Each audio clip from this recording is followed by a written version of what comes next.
Bueno, como todos vosotros sabéis, a los músicos clásicos básicamente que se nos exige y se nos pide que seamos perfectos siempre. Nos subimos a un escenario y no podemos cometer errores. Bueno, eso es un estrés muy grande, como os podéis imaginar. Nos dicen muchas veces que por qué en la música clásica no es como en otro tipo de músicas, como en el rock, como en el jazz, como en el pop o incluso como en la música folclórica. Y bueno, la verdad es que creo que tenemos mucho que aprender los músicos clásicos a estar un poco menos rígidos. Sé que nos veis siempre como gente muy rígida y muy preocupada, pero creo que tenemos un poco de culpa también. Pero eso iré luego. También tenéis que entendernos. Somos gente que básicamente nos dedicamos a recuperar música que alguien compuso hace de 100 a 300, 400 años.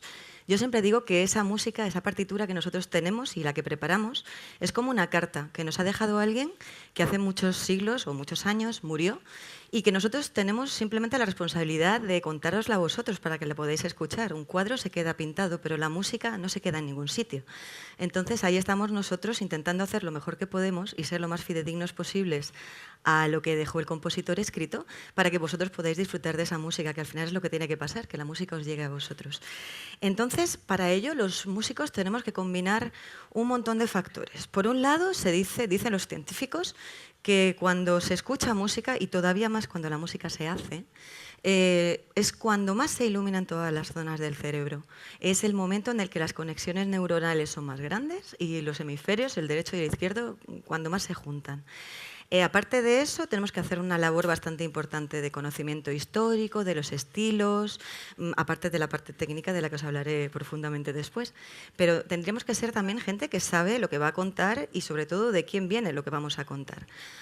Luego viene la parte motora, tenemos que ser como deportistas de alto nivel, tenemos que tener una condición física que nos permita asumir el estrés y el trabajo físico que supone subirse a un escenario y hacerlo en ese momento lo más perfecto posible y sin errores. Y luego, también, aparte de todo eso, debiéramos de ser gente capaz de emocionaros, de contaros una historia, de que os llegue bien. Y aparte de emocionaros, luego viene una última cosa que para mí es como el sumum, que es eso que los flamencos llaman el duende, ¿no? O el ángel le llaman también. Es el carisma, la capacidad de engancharos y que estéis con nosotros y no pensando en la lista de la compra o en lo que vais a hacer al día siguiente, sino que realmente nos escuchéis y que esa música que se quedó hace tanto tiempo pues llegue a vosotros fidedignamente y os guste y así os hagamos fans de la música clásica que los necesitamos. Bueno, en el tema de la enseñanza de la música, que es seguramente donde empieza el primer problema, el tema del error, el error está completamente estigmatizado. Yo soy profesora de música y soy seguramente una de las que martiriza a vuestros hijos, los que estudian instrumentos y les hace ser cada día mejores y los pobres se frustran porque no lo pueden hacer todo perfecto.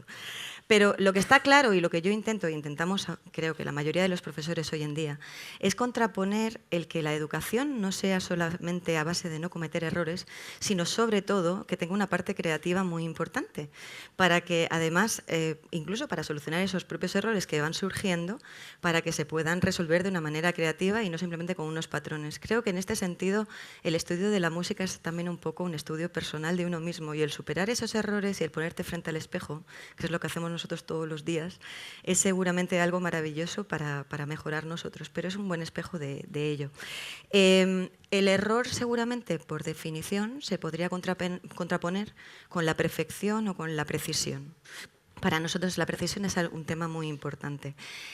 La matemática y la música están muy conectadas y, por ejemplo, Leibniz hablaba de que la música era como una ecuación inconsciente del alma. A mí esa definición me parece maravillosa porque él decía que cada uno de nosotros somos como cuerdas, nuestra alma es como una cuerda y la música lo único que hace es hacernos vibrar por simpatía esa cuerda y es por ello quizá que cuando escuchamos música pues sentimos cosas o estamos en lugares que no sabemos muy bien explicar por qué nos pasa, pero es un lenguaje muy universal, como todos sabéis, da igual el tipo de música que sea. También Nietzsche, que es el que da título a esta conferencia, que decía que la vida sin música sería un error, y me pareció un título estupendo para esta conferencia. Nietzsche decía que el arte sería una unión de los valores de dos de los dioses griegos, de Apolo y de Dionisos.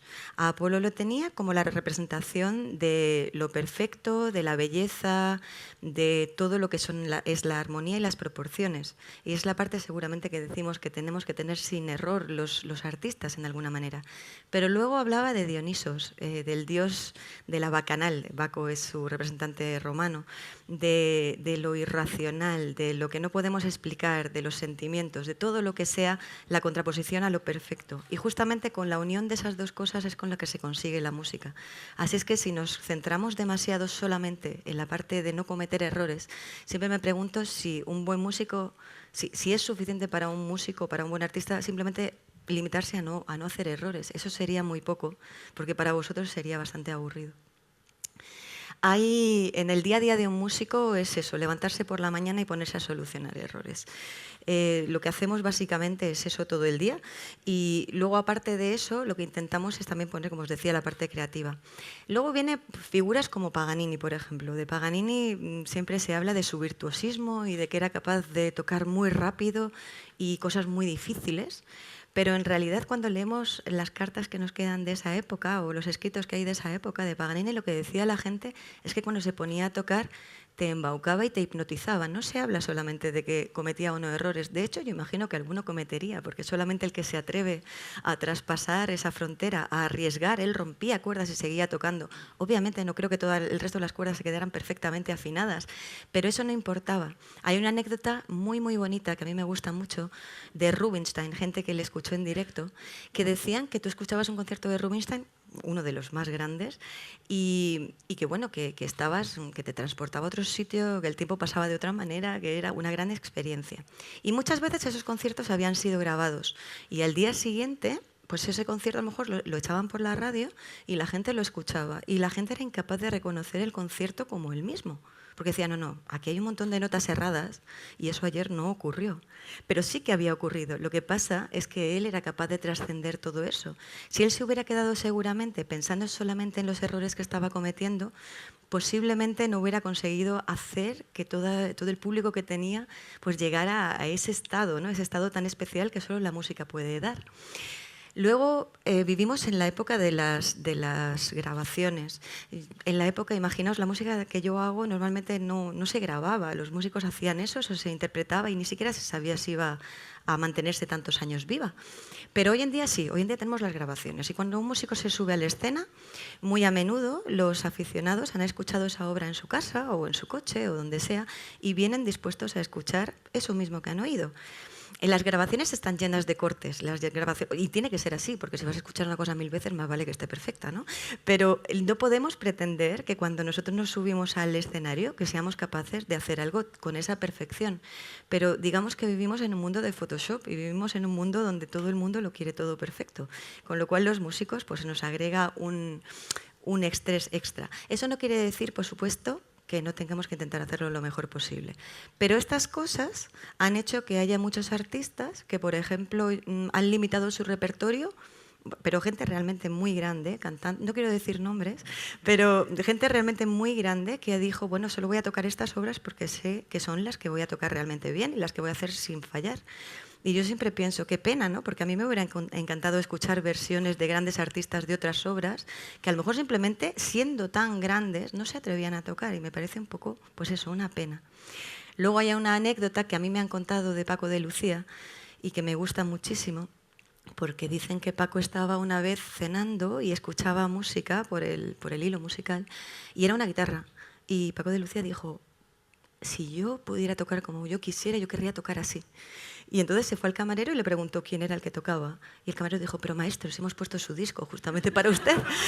Pero claro, ¿qué pasa? Que como nos pasa a todos, escuchamos nuestras propias grabaciones y estamos acostumbradísimos a escuchar solamente, a ver, uy, he fallado aquí, ups, esto se me ha ido. Y no somos capaces de escucharnos objetivamente. Eso a mí me pasa absolutamente. Yo no oigo mis discos ni los pienso escuchar nunca más. Ya se quedaron ahí, ya no puedo hacer nada, no los puedo cambiar.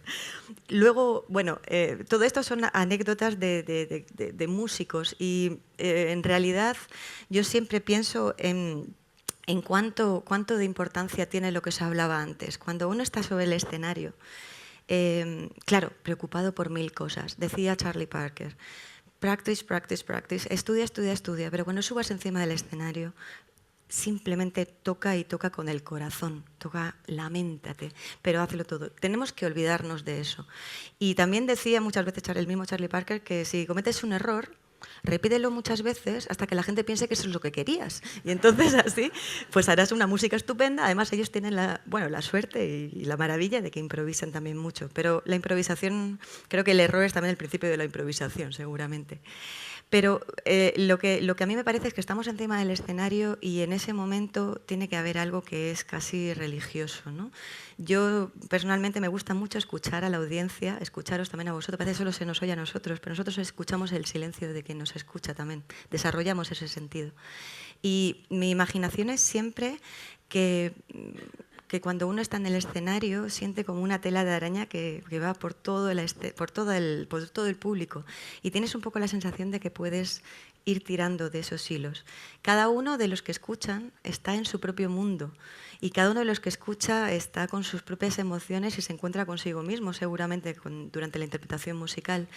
Pero lo que está claro es que estamos todos juntos. Y también hay otra cosa que para mí es muy importante y es el hecho de que la música debería hacer que el tiempo pasara en una dimensión un poco distinta. O no lo debería hacer, creo que pasa. En realidad escuchamos música y no sabemos, el tiempo no va de manera lineal. Luego los físicos os hablarán de eso del tiempo, yo no me quiero meter porque no sé mucho, pero sí que es verdad que se relativiza mucho el tiempo. Yo tuve algunas experiencias muy, muy bonitas que he tenido sobre el escenario y una de ellas que quería compartir con vosotros, bueno, voy a compartir dos. Una fue en Japón, dimos un concierto poco después del tsunami y fue el último viaje que yo hice a Japón. Y bueno, muchas orquestas, fue 3 meses después del tsunami, muchas orquestas y muchos grupos estaban cancelando por miedo al riesgo nuclear. Y bueno, a mí me preguntaron si quería ir, yo decidí ir, además una compañera japonesa me dijo que bueno, lo mejor que podíamos hacer ahora mismo para ellos era ir ahí y ofrecerles pues, lo que teníamos, y como lo que decía Leibniz, como para el alma, ¿no? Y así lo hicimos y en el concierto fue impresionante ver cómo la gente, el público, los japoneses muy callados y muy quietos, pero cómo les caían las lágrimas. Y os aseguro que a mí me cayeron también bastantes lágrimas en ese concierto. Pero todavía más impresionante que ese fue una vez que tocamos en Portugal, fue en Polonia, y allí vinieron unos niños a hacer coach con nosotros en el ensayo previo al concierto. Y en ese ensayo previo eran niños sordomudos. Y nosotros estuvimos tocando y ellos se mezclaban entre la orquesta y tocaban nuestros violines o las trompas y notaban las vibraciones.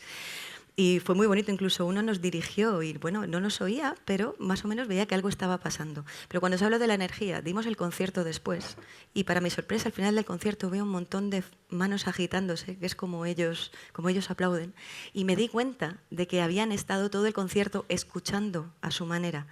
Y digo, ¿pero qué han escuchado si no han oído la música? Pero esto es quizá la moraleja de lo que quiero decir. Por encima de todos los errores, por encima de los engranajes, por encima de todo lo que tenemos que intentar hacer bien, al final la música es algo que está vivo, que es capaz de dar vida y que está incluso por encima de los propios sonidos. Y para ello os voy a poner algo que creo que representa un poco esto.